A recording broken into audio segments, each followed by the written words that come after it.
Il y a quelques années, des scientifiques américains comme Robert Weiss démontrent que la pornographie a un fort potentiel addictif et qu'elle dérègle notre système de récompense. Pourquoi?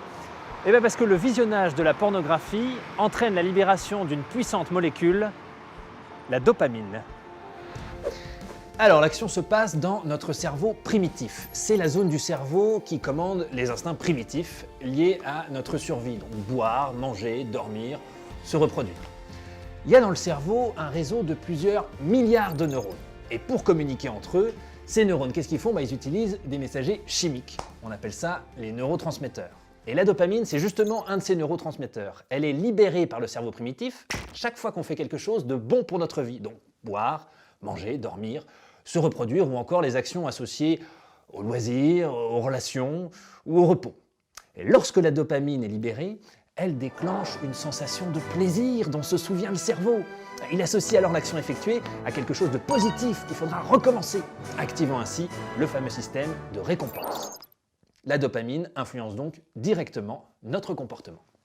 Mais alors, dans la vraie vie, comment ça se passe? C'est très simple. Voici par exemple Julien qui aime beaucoup le chocolat. À chaque fois qu'il en mange, il ressent du plaisir et ça, il s'en souvient très bien. Qu'est-ce qui se passe exactement dans son cerveau au moment où il a envie de chocolat? Le cerveau va chercher dans sa mémoire si le chocolat est associé à un bon souvenir. Et comme c'est le cas, il libère de la dopamine pour le pousser à l'action. Julien va donc vers le placard où est rangée la fameuse tablette. De plus en plus de dopamine est libérée dans son cerveau jusqu'à ce qu'il prenne le chocolat et mette un carré fondant dans sa bouche. Mission accomplie de la dopamine. Elle a poussé Julien à effectuer une action bonne pour sa vie, manger. Et manger quelque chose de délicieux. Mais c'est pas tout. Le cerveau a mémorisé que cette action était bonne pour lui et l'invitera à la reproduire. C'est ce qu'on appelle l'effet renforçant. À chaque fois que l'opportunité de manger du chocolat sera en vue, le cerveau sécrétera de la dopamine et lui glissera à l'oreille. Allez, vas-y! Allez, c'est pour toi le chocolat! Va, gamin! Allez, va! Tu mets les cannes! Tu mets les cannes! Et si c'est vrai pour Julien et le chocolat, c'est aussi vrai pour Léa et les fraises tagada, Hugo et les chamallows, Geneviève et les hommes ou femmes, c'est le même fonctionnement. Mais revenons au porno. C'est exactement le même mécanisme que le chocolat, mais en beaucoup plus puissant. Le sexe, c'est une des plus grandes sources de plaisir et ce qui génère le plus de dopamine dans le corps humain. Le problème avec la pornographie, c'est que la quantité de dopamine sécrétée est extrêmement élevée. Quand on pense à du porno ou qu'on en visionne, notre cerveau libère des doses de dopamine bien supérieures à la norme. Et le problème ici, c'est de soumettre le corps humain et de l'habituer à des doses de dopamine aussi élevées, aussi souvent. Des scientifiques ont prouvé que les quantités de dopamine sont telles que la pornographie a un effet similaire à une drogue dure sur le cerveau.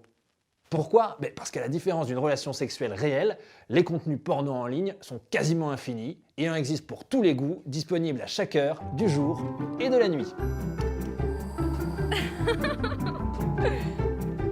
La pornographie en ligne permet de vivre des expériences sexuelles d'une intensité anormalement élevée, aussi souvent que souhaité, aussi longtemps qu'on le désire. Et c'est pas tout, parce que le cerveau associe le plaisir ressenti par la consommation de pornographie à la satisfaction de l'instinct de reproduction.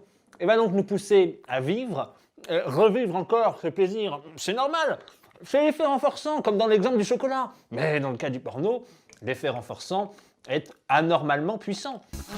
Si dans la journée, au lycée, à la fac ou au bureau, on pense à du porno, on reçoit une décharge de dopamine démesurément puissante pour nous pousser à en visionner. On peut même en être dégoûté et quand même aller en regarder parce qu'on en a envie.